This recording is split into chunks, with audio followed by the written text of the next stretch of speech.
वेंकटाद्रि समं स्थानं ब्रह्मांडे नास्ति किंचन वेंकटेश समो देवो न भूतो न भविष्यति ओं नमो वेंकटेशाय திருமலா திருப்பதி தேவஸ்தானம் ஸ்ரீ வெங்கடேஸ்வரா பக்தி சேனல் இணைந்து வழங்கும் ஸ்ரீமத் பகவத்கீதை பாராயணத்திற்கு அனைவரையும் வரவேற்கிறோம்.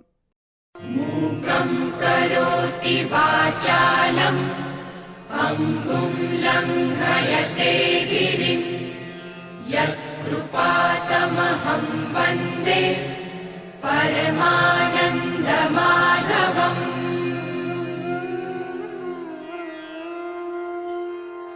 करारविन्देन पदारविन्दम् मुखारविन्दे विनिवेशयन्तम् वटस्य पत्रस्य पुटे शयानम् बालं मुकुन्दम् मनसा स्मरामि.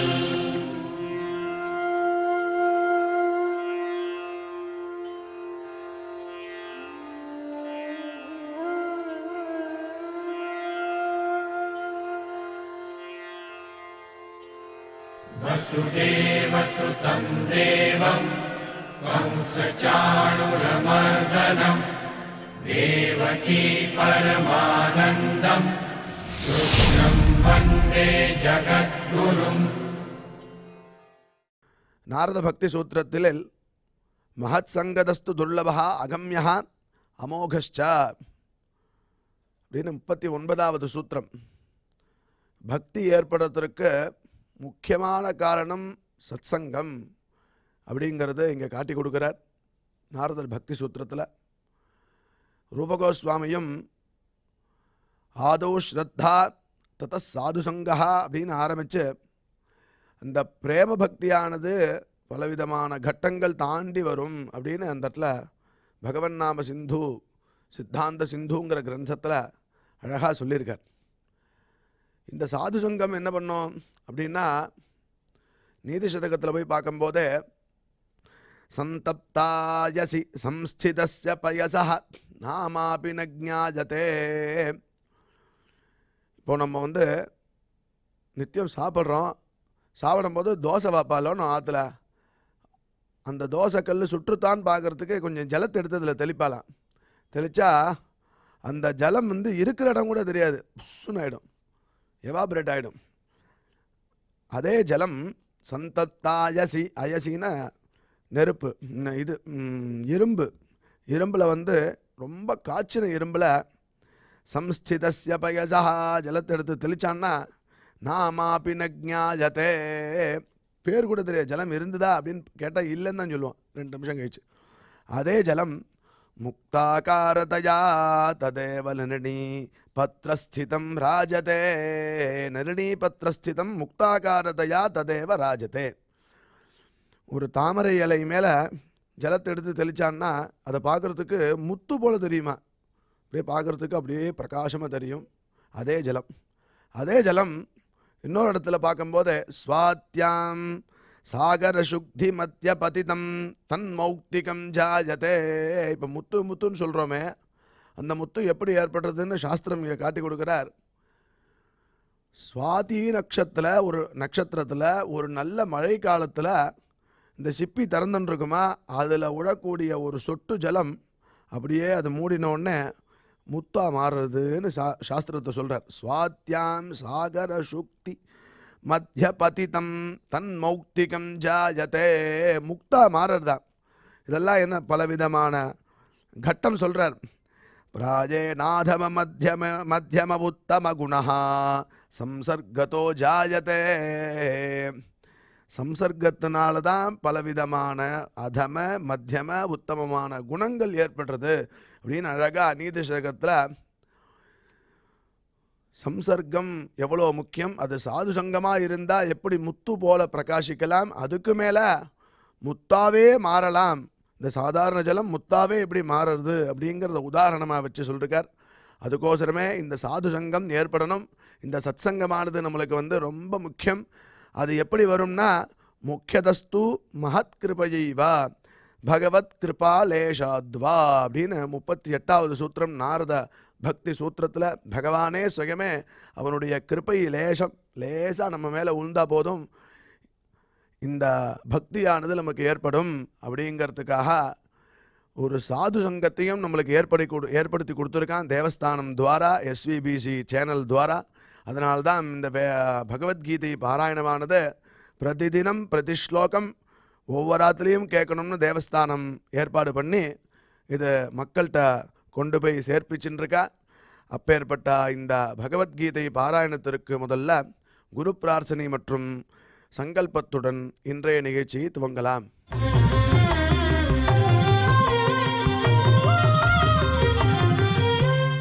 ஸ்ரீ குரு பிரார்த்தனா.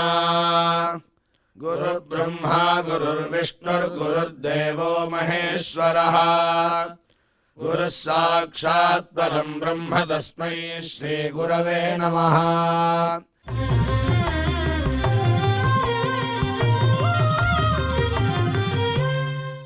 ஸ்ரீனிவாச பிரார்த்தனா. நமः க்ஷீராப்திநாதாய வைகுண்டாச்சலவாசினே முகுந்தாய நமோ நித்யம் அனந்தாய நமோ நமः.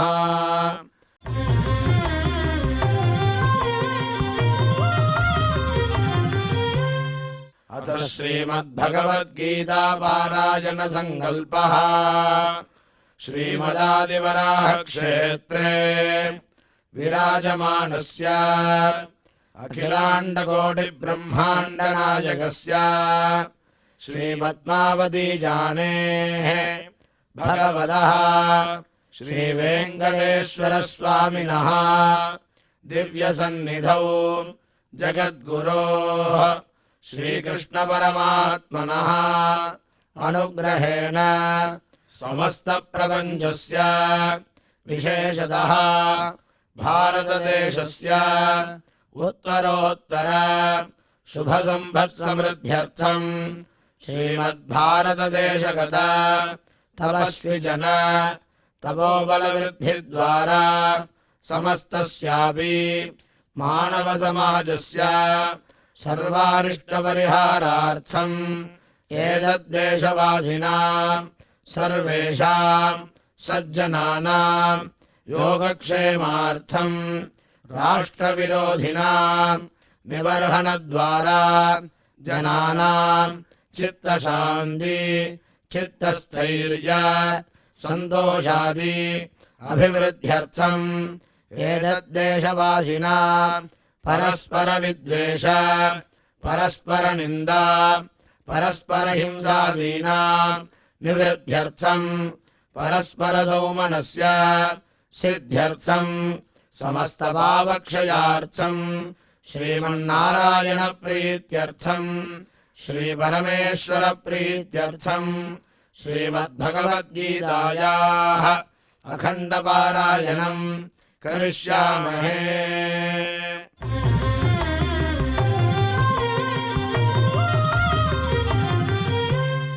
श्रीगीता प्रार्थना। श्रीवत्साङ्गं महोरस्कं वनमाला विराजितं शङ्खचक्रधरं देवं कृष्णं वन्दे जगद्गुरुम्।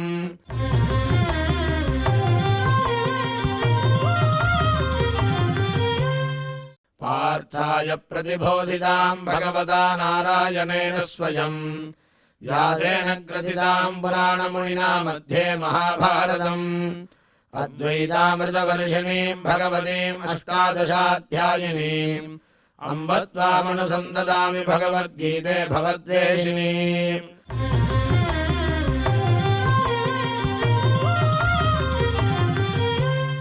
श्रीवेदव्यास प्रार्थना। व्यासं वसिष्ठनप्तारं शक्तेः पौत्रमकल्मषम् पराशरात्मजं वन्दे सुखदातं तपोनिधिम्। यत्र योगेश्वर कृष्णो यत्र पार्थो धनुर्धरः तत्र श्रीर्विजयो भूतिर्ध्रुवाणि धर्मधर्ममा।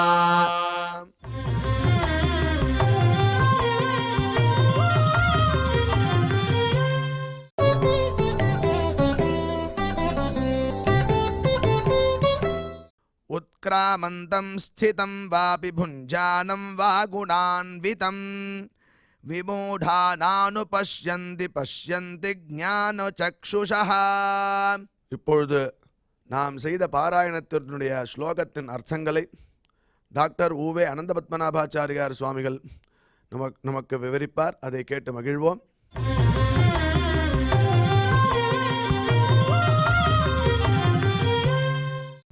உத்கிராமந்தம் ஸ்திதம் வாபி புஞ்சானம் வா குணான்விதம் விமூடானானுபஷ்யந்தி பஷ்யந்தி ஞானசக்ஷுஷா. ஓம் நமோ பகவதே வெங்கடேஷாய. இந்த 15வது அத்தியாயம் ரொம்ப விசேஷமானது. பகவத்கீதையில் இது விசேஷம் அது விசேஷம்னு ஒவ்வொரு அத்தியாயத்தை சொல்லிட்டு தான் வந்துட்டு இருக்கேன். அதில் ஒன்றும் சந்தேகமானா. பட் இந்த 15வது அத்தியாயத்தை புருஷோத்தமனான பரமாத்மாவின் பெருமையாக நாம் அறிகிறோம். எப்படி விஸ்வரூபாத்தியாயம் என்று பகவானுடைய அத்தியாச்சரியமான விஸ்வரூப திருமேனியை சேவித்து அர்ஜுனனைப் போலே நாம் விஸ்மயம், ஆனந்தத்தை, சந்தோஷத்தை, ஆச்சரியத்தை, அதிசயத்தை அடைந்தோமோ, அதே மாதிரி இந்த புருஷோத்தமனை நாம் நன்கு அறிய வேண்டும். பிரம்மசப்தம் என்பது புருஷோத்தமனைத்தான் குறிப்பிடுகிறது என்பதை சுவாமி ராமானுஜர் ரொம்ப அழகாக வர்ணிக்கிறார். புருஷோத்தமஹா அபிதீயதே என்று பிரம்மசூத்திரங்களுக்கு சுவாமி ராமானுஜர் அருளி செய்த பிரம்மசூத்திர வியாக்கியானமான ஸ்ரீபாஷ்யத்தில் வெகு விவரமாக அதை குறிப்பிடுகிறார். புருஷோத்தமன் என்றாலேயே பரபிரம்மம் என்பதாக பெயர். உத்தம புருஷஸ்துவன்யா பரமாத்மா இத்யுதாகிருதா. ஸ்ரீபாஷ்யக்காரர் ரொம்ப டெக்னிக்கலாக நிறைய ரிசர்ச் பண்ணி மற்றவர்கள் கேள்வி கேட்கவே முடியாத அளவிற்கு இந்த போல அர்த்த விசேஷங்களை நிரூபணம் பண்ணி காண்பித்திருக்கிறார். அதனால் அது போன்ற மகனீயர்களை நாம் மறுபடி சேவித்து நாம் நம்மை கிருதார்த்தர்களாக்கி கொள்ள வேண்டும். நமக்கு அதுதான் பெருமை, அதுதான் நமக்கு புண்ணியம், பிறந்த பயன் அதுதான். இப்போ இங்கே என்ன சொல்ல வர்றார் அப்படின்னு கேட்டால், ஜீவாத்மா கர்ம பாஷ பிரகிரதிதான்னு பேர் அவனுக்கு. புண்ணியம் பாபம் பல முறை பார்த்தாச்சு, நிறைய சொல்லியாச்சு. புண்ணியமும் விலங்குதான், பாபமும் விலங்குதான். புண்ணியம் தங்க விலங்கு, பாபம்ன்றது இரும்பு விலங்கு. அடப்போப்பா, எப்படி இருந்தாலும் விலங்கு தான். நீ புண்ணியம் பண்ணாலும் பாபம் பண்ணாலும் கர்மா தான் அவனுக்கு. பிரம்மா இருக்கார், அவர் புண்ணியாத்மாவா பாபாத்மாவா சொல்லுங்க பார்க்கலாம். பிரம்மானு ஒருத்தர் இருக்காரு, புண்ணியாத்மாவா பாபாத்மாவா? நம்ம உடனே ஐயோ எங்களெல்லாம் படைக்கிறார், பிரம்மா தான் எங்களுக்கு எல்லாம் காரணம், பிரம்மாவனால் தான் உலகமே சிருஷ்டிக்கப்படுறது, பிரம்மாவால் தான் உலகமே இயங்குறது. ஐயோ அப்படின்னா கரெக்டு தான். ஆனால் அந்த பிரம்மா கூட கர்ம பந்தத்தினாலே பாடாப்பட்டுருக்கு. இல்லைனா வரங்களை கொடுத்துட்டு பேபான முழிப்பார் அவர். இல்லைனா அவர் பிரம்மச்சோடியை தொலைச்சிட்டாரே, மது கைட்டவர்கள் வந்து பலார் ஒரு அறை கொடுத்து அவர் கையில் இருந்த சுவடியை பறித்து சென்று விட்டார்களே. இதெல்லாம் எப்படி நடந்தது? கர்ம பந்தம், கர்மாதீனமாக இருக்கிறதுனால தான். என்ன ஒரு 10% நம்மளோட அதிகமாக புண்ணியம் பண்ணிட்டார் பிரம்மான்னு சொல்ல வேண்டியது தான். ஆனால் பிரம்மாவை காட்டில் உயர்ந்த புண்ணியத்தை செய்தவர்கள் நாமெல்லாம். அது எப்படி? ஆமாம், பிரம்ம பதவி. சுவாமி, பிரம்ம பதவின்றது ஒரு பதவி, அவ்வளவுதானே. இப்போ நமக்கு பெருமாள் ஒவ்வொரு விதமான சந்தோஷத்தை கொடுத்துருக்கான், அதுலேயே சில துக்கங்களை பெருமாள் நமக்கு கொடுத்துருக்கான். பிரம்மாவுக்கு சந்தோஷத்தை கொடுத்துருக்கான் பிரம்மலோகத்தில், அதுலேயே சில துக்கங்கள் பிரம்மா அனுபவிக்கிற மாதிரி தான் இருந்துருக்கு. என்ன இப்போ பெருசாக பிரம்மான்னு நம்ம பிரம்மாவை தூக்கி தள்ள கொண்டாடணும்? அவரும் கர்மாதீனமாக இருக்கிறவர் தான். அவரை விட நாம் எந்த விதத்தில் உயர்ந்தவர்கள் அப்படின்னு கேட்டோம்னா, நமக்கு ஒரு ஆயுசு போட்டிருக்கோம் இல்லையோ, 60 வயசு 80 வயசு 70 வயசு 90 வயசு நமக்கு ஏதோ ஒரு ஆயுசு போட்டிருக்கு. அந்த ஆயுசு முடிஞ்சதுன்னா நம்ம மோட்சத்துக்கு போகிறோம். நமக்கு மோட்சம் சித்திக்க போகிறது. அது எப்படி சித்திக்கும்னா, சரணாகதி பண்ணிட்டா தான் சித்திக்கும். அது புரிஞ்சுக்கோங்க. சரணாகதி பண்ணிக்காமல் நான் மோட்சத்துக்கு போகிறேன்னு சொல்லக்கூடாது. சரணாகதி பண்ணிட்டா மட்டும்தான் சித்திக்கும். சரணாகதி பண்ணிக்காமல் சித்திக்காது. இப்போ இந்த ஜீவாத்மா பத்த ஜீவாத்மாவாக இருந்து ஏதோ ஒரு மனுஷனாக பிறந்து பிரம்மாவனால் சிருஷ்டிக்கப்பட்டவர்களாக நாம் இருந்தாலும் பிரம்மாவை விட உயர்ந்த ஒரு லோகத்தை அடையப் போகிறோம். இந்த பாக்கியம் பிரம்மாவுக்கு கிடையாது. அவர் எப்போ வரப்போறார்? தித்தீய பரார்த்தே என்பதாக. இப்போதான் பாதி ஆயின்றிருக்கு பிரம்மாவுக்கு, இன்னும் நிறைய இருக்கு. அதெல்லாம் முடிச்சுட்டு தான் வரணும். அது வரலாம் அவர் பத்த ஜீவாத்மா தானே. ஈவந்தோ பிரம்மதேவராலே சிருஷ்டிக்கப்பட்டவர்களாக இருந்தாலும் ஒரு குறிப்பிட்ட காலத்துக்குள்ளாக நாம் நேரடியாக மோட்சத்தை அடைந்து விடுகிறோம். ஆனால் நம்மையே சிருஷ்டித்த அந்த பிரம்மதேவர் அவர் இன்னமும் மோட்சத்திற்கு வருவதற்கு வாய்ப்பு இல்லை. அவ்வளோ சுலபத்தில் வரமாட்டார். இன்னும் நம்முடைய பிள்ளை பேரன் பேத்தி அதுக்கு மேலே அதுக்கு நீங்கள் போயிட்டே இருக்கோம். அதெல்லாம் தாண்டித்தான் வரப்போறார் பிரம்மா மோட்சம். இன்னும் நம்முடைய சந்ததியில் 10 லட்சம் பேர் கழிச்சு தான் பிரம்மா வரப்போறார். போருமா? அப்படி ஒரு கணக்கு வச்சுக்கோங்க. இப்ப ஜீவன் இது போன்றதான தேகம் என்னும் சிறை, அந்த சிறையை அடைகிறான். ஜெயிலுக்கு போகிறது யாருக்காவது ஆசையாக இருக்குமா? ஆனால் சில பேர் எப்பொழுதுமே அந்த ஜெயில் வாசத்தை விரும்புகிறவங்க கூட இருப்பான். அந்த ஜெயில் போனால் அது தில்லு, ஜெயில் போனால் ஒரு கெத்து, பாரு நானும் ஜெயிலுக்கு போகிறேன், நானும் ஜெயிலுக்கு போகிறேன் அப்படின்னு அதை ஒரு பந்தா காமிக்கிறாள் இல்லையோ. அந்த மாதிரி காராகிரகம் மாதிரி நாம் சம்சாரத்தில் வந்து உட்கார்ந்துட்டுருக்கோம். நானும் ஒரு பெரிய ஆள் தான் அப்படின்னு நம்மளை காமிச்சுட்டு இருக்கோம். நம்ம ஜீவன் இந்த ஷரீரம் என்பதான ஒரு சிறையை அவன் அடையும் பொழுதும் சரி, இந்த ஷரீரமாகிற சிறையிலிருந்து ஜீவாத்மா வெளியேறும் பொழுதும் சரி, 2 விதமாக வச்சுக்கணும். அதாவது ஒரு ஜீவன் வேற ஒரு தேகத்தை விட்டுட்டு மற்றொரு தேகம். இப்போ அந்த காலத்தில் ஜெயிலெலாம் மாற்றுவாள், இப்போ கூட மாற்றுறாள் இல்லையோ. பாளையங்கோட்டை ஜெயிலேருந்து வேலூர் ஜெயிலுக்கு மாற்றினான், வேலூர் ஜெயிலேருந்து செங்கல்பட்டு ஜெயிலுக்கு மாற்றினான், செங்கல்பட்டு ஜெயிலேருந்து புழல் சிறைக்கு மாற்றினான் அப்படின்னு சொல்கிறோமோ இல்லையோ. அதுபோல் நாம் கீரிப்பிள்ளை சரீரத்துலேருந்து அணில் பிள்ளை சரீரம், அணில் பிள்ளை சரீரத்தில் கண்ணுக்குட்டி சரீரம், கண்ணுக்குட்டி சரீரத்தில் மனுஷனில் புருஷ சரீரம், புருஷ சரீரத்தில் அடுத்தது ஸ்திரீ சரீரம், அந்த சரீரத்தில் மறுபடியும் பெருச்சாளி சரீரம், இப்படி நாம் போயிட்டுருக்கோம். ஆனால் இப்படி அவன் உள்ளே வரும் பொழுதும் சரி, இந்த தேகத்தை விட்டு அவன் வெளியேறும் பொழுதும் சரி, இந்த ஜீவாத்மாவிற்கு சொல்லொண்ணாத துயரங்கள் துன்பங்கள் உண்டாகின்றது. புரியவே மாட்டேன்றது. அதுதான் சொல்றேனே, ஜெயிலுக்கு போகிறத பெரிய பெருமையாக நினச்சிட்டு அதை ஒரு பெரிய கெத்து மாதிரி நாம் நினச்சிட்டு இருக்கோம். உள்ள போகும் பொழுதும் அவனுக்கு அத்தியந்தம் சிரமங்கள் உண்டாகின்றன. அவ்வளவு ஏன் சுவாமி நீங்கள் ரொம்பவே யோசிக்கிறீங்க? சாதாரணமாக ஒன்று சொல்கிறேன், நீங்கள் யோசிச்சு பாருங்க. நாமெல்லாம் தாயினுடைய கர்ப்பம், அந்த கர்ப்பத்துக்குள்ளே எந்த வழியாக நுழைந்தோம்? நாமெல்லாம் தாயினுடைய கர்ப்பத்தில் எந்த வழியாக நுழைந்தோம்? அப்புறம் அந்த தாயினுடைய கர்ப்பத்திலிருந்து எந்த வழியாக நாம் வெளியேறினோம்? அது மிருகமாக இருக்கட்டும், மனுஷனாக இருக்கட்டும், எந்த ஜென்மாவான இருக்கட்டும், உள்ள போகிற வழியும் பார்த்துக்கோங்க, வெளியில் வரக்கூடிய வழியும் பார்த்துக்கோங்க. அதான் அந்த குழந்தை வெளியில் வரத்துக்கு எவ்வளவு கஷ்டப்படுறது, அந்த வாயு பிடிச்சி தள்ளுறது, வெளியேற முடியல, தாயார் துடிக்கிறா, அந்த குழந்தை துடிக்கிறது, சில சமயம் அந்த குழந்தைக்கு உயிர் போகிறது, சில சமயம் தாயாருக்கு உயிர் போகிறது, இல்லை சமயம் தாய் குழந்தை 2 பேருக்குமே ஆபத்துக்கள் ஏற்படுறது. அல்லது அந்த தாயினுடைய கர்ப்பத்துக்குள்ளே இந்த குழந்தை ரூபத்தில் நாம் போகலை, தாயினுடைய கருவறைக்குள்ளே நாம் குழந்தை ரூபத்தில் போகலை, ஆனால் நம்ம உள்ளே போகிறோம் அப்படின்னா அந்த இடத்துல நமக்கு என்ன துக்கங்கள். இதெல்லாம் பெருமாள் நம்மளை அறியாமல் மறைத்து வைத்ததுனால தான் இத்தனை அட்டகாசம் பண்ணிட்டு இருக்கோம். நம்ம என்னமோ நாம தான் உலகத்தில் பிறந்துட்டா மாதிரி, நமக்கு எப்பவுமே சாஸ்வதமான ஒரு லைஃப் இருக்கா மாதிரி, நமக்கு சுகம்தான் வாழ்க்கை வரப்போகிறது, துக்கமே நமக்கு வாழ்க்கையில் கிடையவே கிடையாது, நம்ம போல ஒரு ஜாய்ஃபுல் பர்சனை பார்க்கவே முடியாதுன்ற மாதிரி நம்மளை என்ஜாய் பண்ணுறதுக்கே எம்பெருமான் சிருஷ்டித்தரை போன்ற ஒரு அகங்கார மமகார பிரயுக்தமாக இந்த உலகத்தில் அட்டகாசம் பண்ணிட்டு இருக்கோம். நம்ம அது ஏன் தெரியுமா? இந்த சரீரம் கிடைத்த பிறகு தேன்பட்ட விடம் போலே தித்திக்கின்ற சில பதார்த்தங்கள், விஷம்னு தெரியாது நமக்கு. இப்போ எல்லாம் நாம் சாப்பிட்ற மொத்த விஷம் தானே. ஒரு மாம்பழம் எடுத்துட்டா அது விஷம், ஆப்பிள் எடுத்துட்டா அது ஃபுல்லாக வேக்ஸ் தடவை அதில் விஷம் இருக்குது, உப்பு புளி பருப்பு வாங்கினா அதில் விஷம் இருக்குது, அரிசி வாங்கினா மொத்தம் பூச்சி மருந்து அடித்து அதில் விஷம் இருக்குது. மொத்தம் விஷத்தை தான் நாம் தின்னுட்டு இருக்கோம். எங்கே நாம் சத்தான காய்கறிகள், மண் மலடாக போயிடுத்து, நல்ல ஒரு செடி கொடிகள் முளைப்பதே கிடையாது, அப்படியே முளைச்சாலும் அது விஷமாக தான் முளைக்கிறது. எல்லாத்தையும் விஷமாக்கிட்டு இருக்கும். தேன்பட்ட விடம் போலே தித்திக்கின்றது. தேன்பட்ட விஷம், விஷம் எப்படி இருக்கு? அந்த விஷத்தில் தேன் கலந்து கொடுத்துட்டான். நமக்கு தேன் ருச்சி இருக்கிறதுனால விஷத்தை நம்ம மறந்துடுறோம். தேன் ருச்சிக்கிறதுனால நம்ம விஷத்தை மறந்துடுறோம். யானை என்ன பண்ணும்? யானைக்கு தாமரை ரொம்ப பிடிக்கும். யானை தாமரை ஓடைகளை பார்க்கிறது.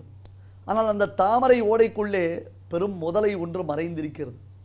யானைக்கும் தெரியும் அதில் பெரிய முதலை ஒன்று இருக்குது, நாம் போனோம்னா நம்மளை பிடிச்சி இழுத்துறோம்னு யானைக்கு தெரியும். ஆனாலும் யானை அந்த தாமரையின் மீது கொண்ட பற்றுதலினால், ஆசையினாலே, பிரீத்தியினாலே முதலையை அது இக்னோர் பண்ணி, முதலையை மறுத்து, அடபா பார்த்துக்கலாம் அப்படின்ற மாதிரி தாமரை மீது ஆசை கொண்டு உள்ளே இறங்குகிறது.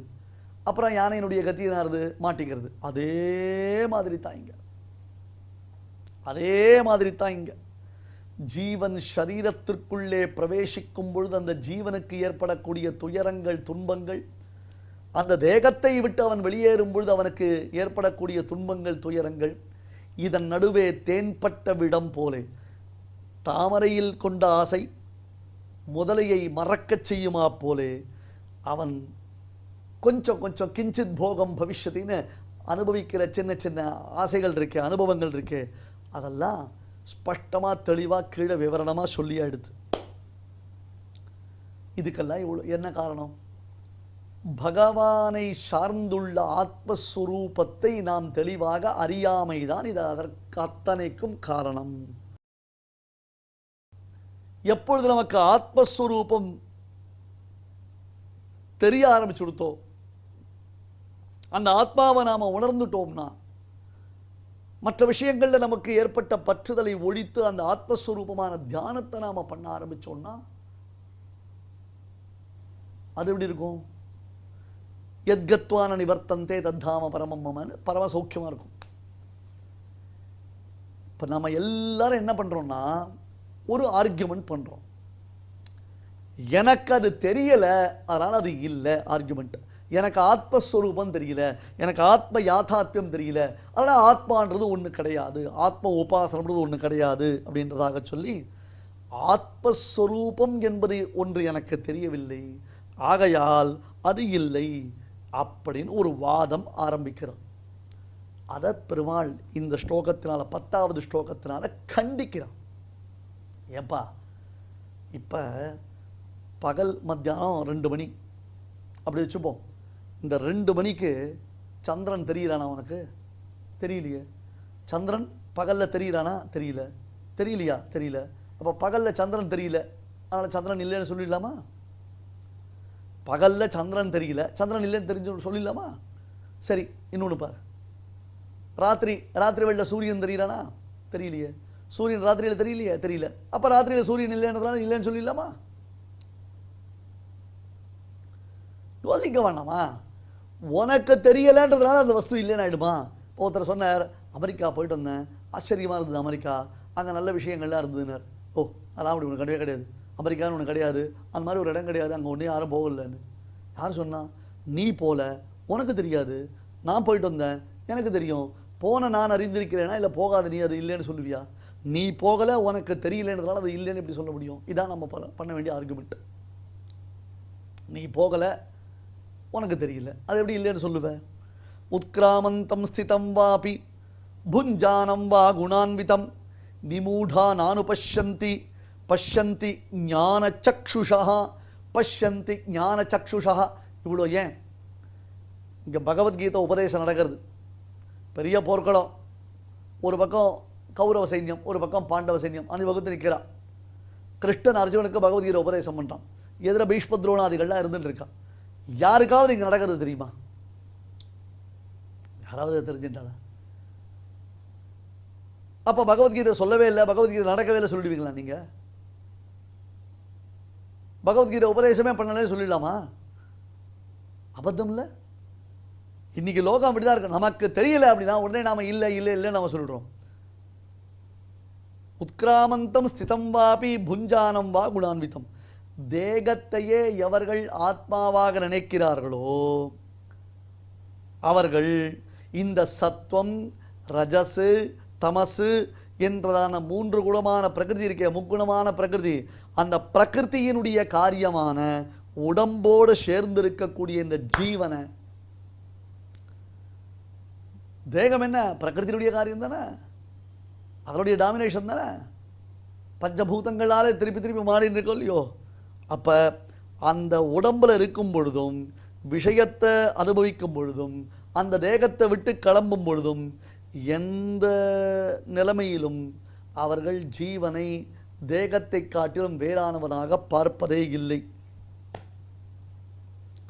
ஒருத்தன் போயிட்டான், தேவதத்தோ ஜாதா, தேவதத்தன் உண்டானான், தேவதத்தோ மிருதா, தேவதத்தன் இறந்தான் அப்படின்னு கேட்டா, தேவதத்த சரீரத்தில் இருக்கிற ஆத்மாவுக்கு நாசம் கிடையாது. தேவதத்த சரீரத்தை இதுவரையிலும் இயக்கி கொண்டிருந்த ஆத்மாவானது அந்த தேவதத்த சரீரத்தை விடுத்து மற்றொரு சரீரத்தை ஏற்று சென்று விட்டது. இந்த பூத சூக்ஷ்மங்களோட போயிடுத்தது. ஆனால் நாம் என்ன நினச்சிட்டு இருக்கோம், தேவதத்தன் ஒன்று உண்டாச்சு, தேவதத்தனுடைய தேகத்தை ஆத்மாவாக பார்க்கிறோமோ இல்லையோ, தேவதத்தன் ஒன்று உண்டாச்சு, அந்த தேவதத்தன் போயிட்டான், அப்படிதான் நம்ம நினச்சிட்டு இருக்கோம். நமக்கு இதுதான் பிரச்சனை. தேகத்தையே ஆத்மாவா நினைத்து உடம்பு தின்றார்கள் என்று நமக்கு பெயர். விமூடாகான்னு பேரு. ஆமா, இதுக்கு வித்தியாசம் தெரிஞ்சாதானே சுவாமி, இது என்னது அது என்னது, இது எதுக்கு சொல்றது அது எதுக்கு சொல்றது, இதுக்கு அதுக்கும் என்ன வித்தியாசம்ன்றது தெரிஞ்சால்தானே சுவாமி நம்ம பேச முடியும். நம்ம தான் தெரிஞ்சுக்கவே இல்லையே, பார்க்கவே இல்லையே. அவர்கள் விமூடாகா, விமூடாகான்னு அர்த்தம் முட்டாள், வடிகட்டின முட்டாள் அப்படின்னு சொல்றாள் இல்லையோ. சில பேர் பார்த்தா இவன் வடிகட்டின முட்டாள், அதுன்னு அர்த்தம். முட்டாளையும் வடிகட்டின முட்டாள். முட்டாள் தன்மை என்பது அவனிடத்தில் அவ்வளவு டாமினேஷன்ல இருக்கு. இப்பொழுது உடம்பையே ஆத்மாவாக நினைப்பவர்களுக்கு ஆத்ம தத்துவ யாதாத்மியம் என்பது ஒரு பொழுதும் தெரியாது.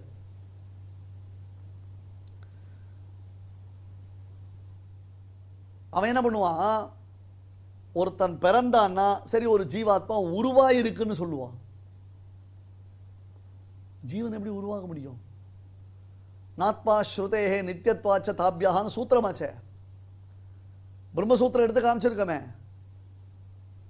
நித்யோ நித்யானாம் சேதனாம் அப்படின்றதாக சொல்லி நித்தியர்களுக்கு நித்தியன்னு ஆத்மாவுடைய நித்தியத்துவம் சொல்லப்பட்டிருக்கு. நித்தியத்வாச்ச தாபியா என்பதாக ஸ்ருதி வாக்கியத்தை எடுத்து காண்பிக்கிறாரு. சூத்திரக்காரர் யாரு? வியாசர். வியாசர் தான் இந்த பகவத்கீதை எழுதினவர். வியாசர் தானே பிரம்மசூத்திரம் எழுதினவர். வியாசர் முட்டாளா? வியாசாய விஷ்ணு ரூபாய வியாசரூபாய விஷ்ணவேன்னு சொல்றோமே நம்ம. அந்த வியாசர் தான் ஒரு மகாத்மாவுக்கு தெரியாது உண்டா? அதுவும் தர்ம பிரதிபாதனத்திற்காகவே அவதாரம் பண்ணினவர், தர்மத்தை நிலைநிறுத்துவதற்காகவே அவதாரம் பண்ணினவர் மகாத்மா வியாசர், வேதவியாசர். அந்த வேதவியாசர் கரெக்டாக என்ன பண்ணிருக்கார், பிரம்மசூத்திரங்களே அவர் தான் ஏற்றினார், மகாபாரதத்தை அவர் தான் தொகுத்து கொடுத்துருக்கார், பகவத்கீதையை அவர் தான் தொகுத்து கொடுத்துருக்கார். அதில் ஜீவனுடைய நித்தியத்துவத்தை ஸ்தாபனம் பண்ணிருக்கார். அப்பேற்பட்ட ஜீவாத்மா பிறந்தான் அப்படின்னு கேட்டால் அர்த்தம், ஜீவாத்மாவிற்கு தேவதத்தன் என்பவனுடைய சரீரம் அவனுடைய கர்மாதீனமாக தற்பொழுது கிடைத்திருக்கிறது. ஒருத்தர் பேங்க் ஆஃபீஸர், அந்த பேங்க்ல உத்தியோகம் பண்றார், அந்த பேங்க்ல அவருக்கு டிரான்ஸ்ஃபர் போடுறான். அந்த பேங்க்ல அவர் உத்தியோகம் பண்ணச்சே அந்த பேங்க்ல அவருக்கு டிரான்ஸ்ஃபர் போடுறான். எங்க போறார்? அந்த பேங்க்ல இருந்து அவர் இன்னொரு பிரான்ச், பெங்களூர் பிரான்ச்சுக்கு போறார். பெங்களூர் பிரான்ச்சில் அவருக்கு ஒரு குவார்டர்ஸ் கொடுத்துருக்கா, ஒர்க் பண்ணுறார். அதுக்கப்புறம் அவர் கல்கட்டா பிரான்ச்சில் போடுறான். அப்புறம் அவரை சென்னை பிரான்ச்சில் போடுறான். இப்போ என்ன பண்ணார்? முதல்ல ஒரு பிரான்ச்சில் இருந்தார், அடுத்து காலி பண்ணுன்னா அங்கேயும் காலி பண்ணார், இன்னொரு ஊருக்கு போனார், அங்கே ஒரு இடம் கொடுத்தா குவார்டர்ஸ், அங்கே இருந்தார், அங்கேயும் காலி பண்ணினார், அங்கேயும் குவார்டர்ஸ் காலி பண்ணினார், இன்னொரு இடத்துக்கு போனார். இப்போ குவார்டர்ஸ்ன்றது என்னது? நிரந்தரமா? அவர் கிளம்பி வந்துட்டாரோ இல்லையோ, அப்போ இன்னொருத்தருக்கு அது அலாட் பண்ணிட்டு வரதோ இல்லையோ. அந்த மாதிரி ஒரு தேகம் நமக்கு கிடைச்சிருக்கு. என்ன குவார்டர்ஸ்ன்றது இன்னொருத்தர் ஆக்குபை பண்ணிக்கலாம், தேகம்ன்றது இன்னொருத்தர் ஆக்குபை பண்ணிக்க முடியாது. நம்ம தேகத்தை நம்ம விட்டாச்சுன்னா முடிஞ்சு போச்சு. அதை எழுத்து எரிக்கிறதோ கொளுத்துறதோ புதைக்கிறதோ கொண்டு போய் வச்சுடுறது, ஏதோ ஒரு ரீதியில் அதை முடிஞ்சு போச்சு. நேற்று சொன்னோம் இல்லையோ, ஞாபகம் இருக்கோ இல்லையோ, என்னுடைய தேகமே தான், நான் தான் ஆத்மா. ஆனால் போன ஜென்மாவில் நான் ஒரு தேகத்தை எடுத்திருந்தேனே, அந்த தேகத்தை ஆத்மாவான நான் இப்போ போய் அந்த மாதிரி ஒரு தேகத்தை நான் டாமினேட் பண்ண முடியுமா? எழுந்துரு, நட, பாரு, உட்காரு, பேசு, பகவத்கீதை கேளு அப்படின்னு அந்த தேகத்தை பார்த்து சொல்ல முடியுமா? சொல்ல முடியாதே. அவ்வளோ போனமான இப்போ இருக்கிற தேகத்திற்கே உடம்பு சரியில்லைன்னா அந்த தேகம் ஆத்மா சொல்கிற கமாண்டை கேட்க மாட்டேங்குது. கையை தூக்குன்னு ஆத்மா சொன்னால் கை தூக்க முடியலன்றார், காலை நீட்டுனா ஆத்மா சொல்கிறது காலை நீட்ட முடியலன்றார். அதுவே சொன்ன பேச்சை கேட்க மாட்டேங்குது. எங்கேயோ எப்படியோ போன ஜென்மாவில் என்ன ஜென்மாவில் எடுத்தோம் சரீரத்தை பார்த்து நாம் ஏதாவது பண்ண முடியுமோ? அப்போ ஒருத்தன் பிறக்கிறான், தேவரத்தன் பிறந்தான், யஜ்ஞரத்தன் பிறந்தான், ராமன் பிறந்தான், கிருஷ்ணன் பிறந்தான்னு அர்த்தம். அந்த சரீரத்துக்கு ஒரு ஆத்மாவுடைய சம்பந்தம் ஏற்பட்டிருக்கு. அதே மாதிரி தேவரத்தன் இறந்தான், யஜ்ஞரத்தன் இறந்தான் என்றால் அர்த்தம் அந்த சரீரத்துக்கு ஆத்மாவுடைய சம்பந்தம் முடிஞ்சு போச்சு. எவ்வளோ நாள் அந்த ஆத்மா அந்த சரீரத்தை பேர் பண்ணணுமோ அவ்வளோ நாள் பண்ணித்து. அப்புறம் அதுலேருந்து பூத சூக்ஷ்மங்களை கேரி பண்ணித்து எல்லா பூத சூக்ஷ்மங்களையும் வாரி சொல்லிட்டு அது பாட்டு கிளம்பி போயிடுது. அவ்வளோதான் மேட்ரு ஓவர். விஷயம் முடிஞ்சு போச்சு. இது தெரியாது, இதை ஒத்துக்கவும் மாட்டான். அதான் சார்வாகன்னு பேர் அவனுக்கு. கண்டதே காட்சி கொண்டதே கோலம். ஆத்மா அழியும், ஆத்மா அழியும். ஆத்மா எப்படிடா அழியும்? ஸ்ருதி பிரமாணம் இருக்கேடாப்பா, பிரத்யட்சமாக மேலே பார்க்கிறோம். அப்புறம் ஆத்மாவுக்கு மோட்சம் எது? இறப்பு தான் மோட்சமா? ஏன்னா அவனுக்கு புண்ணியம் கிடையாது, பாபம் கிடையாது, எதேச்சங்கச்சன்றதாம இஷ்டத்துக்கு என்ன வேணால் பண்ணலாமல். புண்ணிய பாபத்தை பார்த்து பயப்பட வேண்டிய அவசியம் இல்லை. அவன் எந்த பாவத்தை பற்றியும் பயப்படப்பட வேண்டியது. இருக்கிற பொழுது அட்டகாசம் பண்ணலாம், டான்ஸ் ஆடலாம், பாட்டு பாடலாம், எந்த பொம்மநாடிகள் கூட போய் சேர்ந்துக்கலாம், எந்த புருஷாலோட வேணால் சேர்ந்துக்கலாம், எதை வேணால் சாப்பிடலாம், ஏகாதசி துவாரசி, எந்த ஒரு விரத நியமும் கிடையாது, எந்த ஒரு வாழ்க்கை நடைமுறையும் கிடையாது. யார் யாரை வேணால் கூட வச்சுக்கலாம், யார் யாரை வேணால் விட்டுட்டு போகலாம், என்ன வேணால் பண்ணலான்னா. ஏன்னா மிருகங்கள் கூட ஓரளவுக்கு கடைசி வரலும் ஒரே குடும்பத்தோடு இருக்குமே. மிருகங்கள் கூட ஒரே குடும்பத்தோடு இருக்கும். நீங்கள் இப்போ கூட ஒரு விஷயம் பார்க்கலாம். ஒரு வருத்தத்தோடு நான் சொல்லக்கூடிய சமாச்சாரம், பல பேர் இன்னைக்கு கல்யாணம் பண்ணிக்கிறது அப்படின்றது ஒரு கேரண்டியே இல்லாமல் போயிடுது சுவாமி. கல்யாணம் பண்ணிக்கிறது ஒரு கேரண்டியே இல்லாமல் போயிடுது சுவாமி. ஏன்னா பண்ணிக்கிறோமே தவிர்த்து அதுக்கப்புறம் என்னென்னமோ வாழ்க்கையில் நடக்கிறது. உடனே டக்குன்னு முடிவு எடுத்துடுறா, தீர்மானம் பண்ணிடுறா, எங்களுக்கு வேண்டாம், அப்படி ஒன்றும் வாழணும் அவசியம் இல்லை. ஒரு சகிப்புத்தன்மை இல்லை. அது என்ன தப்பு ரைட்டுன்னு நான் சொல்ல வரல, அந்த விஷயத்துக்குலாம் நான் ரொம்ப ஒரு டீப்பாக போல. பரவாயில்ல, நமக்கு ஒரு ஆப்ஷன் இருக்குது, நமக்கு இன்னொரு ஆல்டர்னேட்டிவ் இருக்குது, அந்த மாதிரி பார்த்துக்கலாம்ன்ற எண்ணத்தில் தான் பல பேர் கல்யாணம் பண்ணிக்கிறா, பல பேர் கல்யாணத்துக்கு தலையாட்டுறா. ரொம்ப பயங்கரமாக இருக்குது, ரொம்ப டேஞ்சராக இருக்குது. இப்படி ஒரு கலாச்சாரம் ஏற்பட்டு இருக்கு. இப்போ மற்ற விஷயங்களுக்கெல்லாம் நம்ம மிருகங்கள் எல்லாம் சொல்கிறோம், ஏன்டா மனுஷனா நீ மிருகமாடா, மிருகம் மாதிரி இருக்கேன்னு கேட்குறோம். ஆனால் இந்த மிருகங்கள்லாம் கூட பாருங்களேன், தங்களுடைய வாழ்க்கை துணையை தேர்ந்தெடுத்துன்னு சொன்னால் சாதாரணமாக நம்ம பார்க்குறோம், அந்த வாழ்க்கை துணையை அவைகள் விட்டு பிரிவதே இல்லை, ஒரு மிருகம் கூட. ஆனால் இப்போ மனுஷன் கல்யாணம் பண்ணிட்டானா ஈஸியாக அவன் மாற்றிட்டே இருக்கான். மனுஷன் மிருகமாயிட்டான், மிருகம் மனுஷன் ஆயிடுச்சு. அதான் பாருங்க, மனுஷ ரூபேன மிருகாச்சரந்தின்னு பிரமாணம் இன்னைக்குல 10,000 வருஷத்துடைய பெரியவர்கள் எழுதி வச்சான். மனுஷ ரூபேன மிருகாச்சரந்தின்னு அவள்லாம் மனுஷனே இல்லைன்னு. அந்த மாதிரி எதுவுமே இல்லை, சாஸ்திரம் கிடையாது, சாஸ்திரத்துடைய விவஸ்தை கிடையாதுன்னா அவன் ஆத்மாவை பார்ப்பானா, ஆத்மாவை புரிஞ்சுப்பானா, ஆத்மாவுடைய தத்துவம் தெரியுமா, ஆத்மாவுடைய யதார்த்தம் தெரியுமா, ஆத்மாவை எப்படி அவன் பார்க்கணுன்றதை புரிஞ்சுட்டு இருக்கானா? இல்லை. அப்போ தேவதத்தனுடைய சரீரத்தில் தேவதத்தன் ஆத்மா போயிடுத்துன்னா, தேவதத்தன் இறந்து விட்டான்னா அந்த ஆத்மா அதோடு முடிஞ்சு போயிடுத்துன்னு நினச்சிக்கிறான். அல்லது தேவதத்தன் பிறந்தான்னு சொன்னால் தேவதத்தனுடைய ஆத்மாவுக்கு புதுசாக ஒரு உற்பத்தியானது ஏற்பட்டு இருக்கிறது. உற்பத்திய சம்பவா அப்படின்னு பேர். ஆத்மாவுக்கு உற்பத்தியே கிடையாது, மேனுஃபேக்சரிங் கிடையாது, எக்ஸ்பைரியும் கிடையாது. ஆத்மாவுக்கு மேனுஃபேக்சரியும் கிடையாது, மேனுஃபேக்சரிங் டேட்டும் கிடையாது, எக்ஸ்பைரி டேட்டும் கிடையாது அதுக்கு. அப்போ உடம்பை காட்டிலும் வேறானவனாகவும் ஞானத்தையே தனக்கு ஸ்வரூபமாய் உடையவன், ஞானஸ்வரூபம், ஞான குணம், தர்மம் அப்படின்னு சொல்லுவா. ஆத்மாவான ஞானத்தை தர்மமாக உடையவன். அப்படி இருக்கிற ஆத்மாவை அவர்கள் அறிந்து கொள்வதே இல்லை. அப்போ உடம்பு தின்றார் என்பதாக அவர்களுக்கு பெயர். உடம்பு தின்றார் அர்த்தம் தேகத்தையே பார்த்து பிரமிக்கிறார்கள். இது உண்டாகிறது, இது அழிகிறது, இது இவ்வளவுதான், இதுக்கு மேலே நமக்கு ஒன்றும் பெருசாக பார்க்க வேண்டிய அவசியம் இல்லை, இது தவிர நம்ம ஒன்றும் தெரிஞ்சுக்க வேண்டிய அவசியம் இல்லைன்னு தெரிஞ்சுக்கிறார். இப்போ ஞானக்கண் யாருக்கு? உடல் வேறு ஆத்மா வேறுன்றதான ஞானக்கண், அது விவேகம் இருக்கணும், விவேகம் இருக்கணும். பெருமாள் உபதேசம் பண்ணார், பீஷ்ம துரோணாதிகளுக்கு தெரியல, சஞ்சயனுக்கு தெரிஞ்சது. ஏன்? சஞ்சயனுக்கு ஞானக்கண். வியாசப்பிரசாராத் வக்ஷ்யாமி, வியாசருடைய உபதேசம், வியாசரால் உபதேசிக்கப்பட்டது, வியாசர் சொல்லி வைத்தார். அப்போ அறிவையே அவன் இயற்கையாக உடையவனாகவும், அந்த ஜீவாத்மா உடல் வேறு ஆத்மா வேறு என்று நன்கு தெரிந்து கொள்கிறான். ஞான சக்ஷுஷா அப்படின்னு அர்த்தம். அறிவென்னும் கண் கொண்டு பார்த்தோமேயானால் தான் இது தெரியும். கீதையே கேட்காதவா உலகத்தில் எத்தனை பேர் இருக்கா? லட்சோபலட்சம் கோடிக்கணக்கான பேர் இருக்கா. இன்னும் சொல்லணும்னா கீதையை கேட்பவர்கள் தான் குறைவே தவிர்த்து கீதையை கேட்காதவர்கள் தான் அதிகம். சர்வே எடுத்தோம்னா இப்போ நித்திய எஸ்விபிசியில் கீதை எத்தனை பேர் கேட்குறா? ஒரு 2,000 பேர் கேட்குறா, 20,000 பேர் கேட்குறா, 2 லட்சம் பேர் கேட்குறா, 20 லட்சம் பேர் கேட்குறா, 2 கோடி பேர் கேட்குறா. சொல்லாமா? வச்சுக்கோங்களேன். அப்படியே பார்த்தா கூட கேட்காதவர்கள் தான் அதிகம்.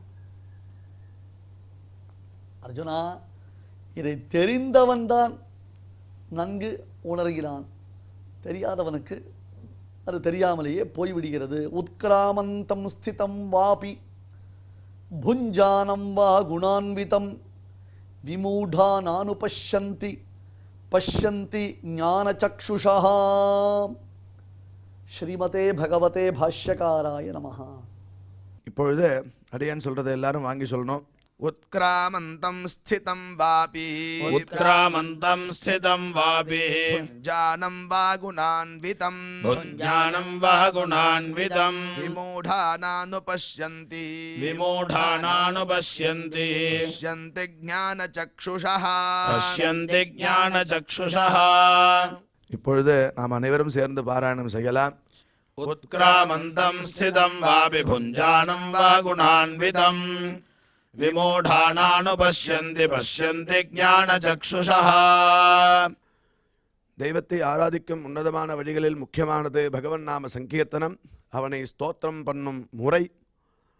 அதை பற்றி விஷ்ணு சகஸ்ரநாம பாஷ்யத்தில் பகவத் பாதால் அஸ்ய ஸ்துதி லக்ஷணஸ்ய அர்ச்சனஸ்ய ஆதிக்கே கிம் காரணம் அப்படின்னு ஒரு கேள்வி கேட்குறார். அதுக்கு ஹிம்சாதி புருஷாந்தர திரவியாந்தர தேச கால நியம அனபேட்சத்வாத் ஆதிக்கே காரணம் அப்படின்னு காட்டி கொடுக்குறார். நம்மளுடைய ஹிந்து தர்மத்தில் சம்பூர்ணமான அஹிம்சை விதிக்கலை. சில இடங்களில் ஹிம்சையும் தேவைப்படுறது. ஆனால் இந்த பகவன் நாமோச்சாரணத்தில் ஹிம்சையே இல்லை அப்படின்னு காட்டுறார். புருஷாந்தர பாக்கி இருக்கிற மனுஷாளுடைய அபேட்சை தேவை கிடையாது. திரவியாந்தர இந்த மாதிரி திரவியங்களை வச்சுண்டு இப்படி யஜ்யம் பண்ணு, இப்படி சுத்தமாக இருக்கணும் திரவியங்கள் அப்படின்னு சொல்ல நியமம் கூட இங்கே தேவை கிடையாது. பகவன் நாம சொன்னாலே போதும்.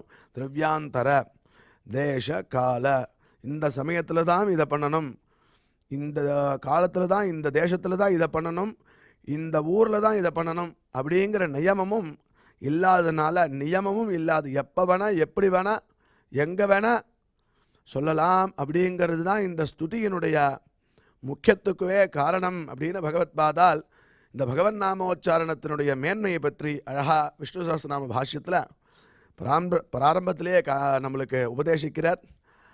அவ்வழியிலே நாம் இப்பொழுது நாம சங்கீர்த்தனத்தை கேட்டு மகிழ்வோம்.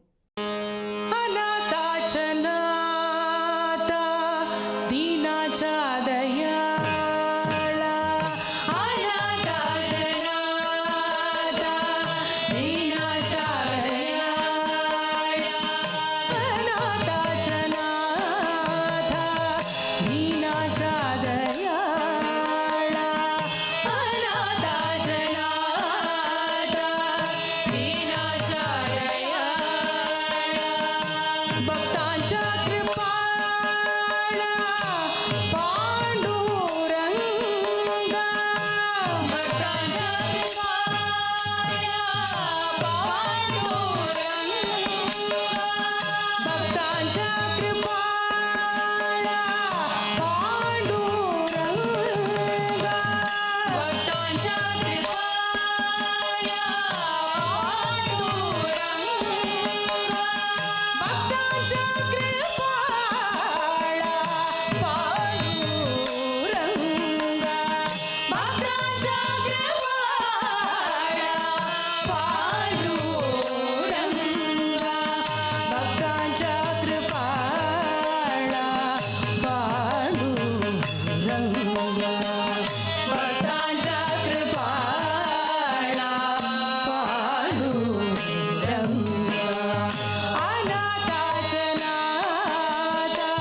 இந்த நிகழ்ச்சியில் இதுவரை நாம் பாராயணம் செய்த ஸ்லோகங்களில் ஏதேனும் அக்ஷரதோஷம் இருந்திருந்தால் அதை நிவர்த்திக்கும் பொருட்டு பகவானிடம் நாம் க்ஷமா பிரார்த்தனை செய்வோம்.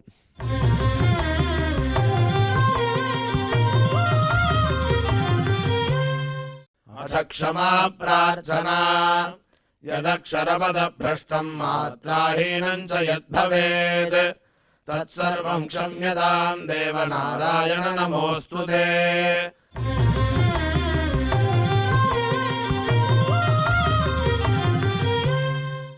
अथ भगवत्समर्पणम् कायेन वाचा मनसेन्द्रियैर्वा बुद्ध्यात्मना वा प्रकृते स्वभावात् करोमि यद्यत् सकलम् परस्मै नारायणायेति समर्पयामि.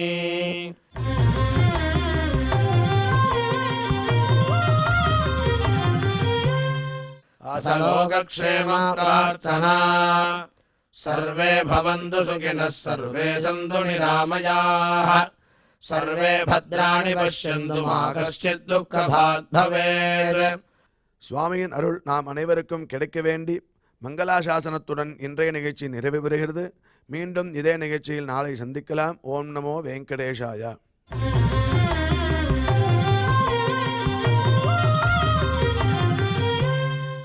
अथ मङ्गलम् श्रियः कान्ताय कल्याणनिधये निधयेऽर्थिनाम् श्रीवेङ्कटनिवासाय श्रीनिवासाय मङ्गलम्.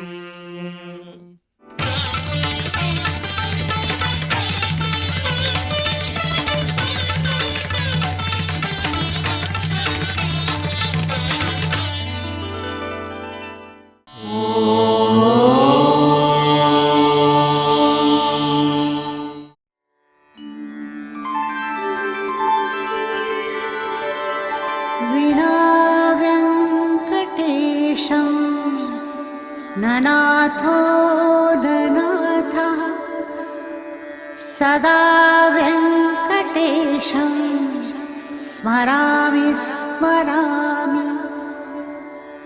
हरे वेङ्कटेश प्रसीद प्रसीद. प्रियं वेङ्कटेश प्रयच्छ प्रयच्छ.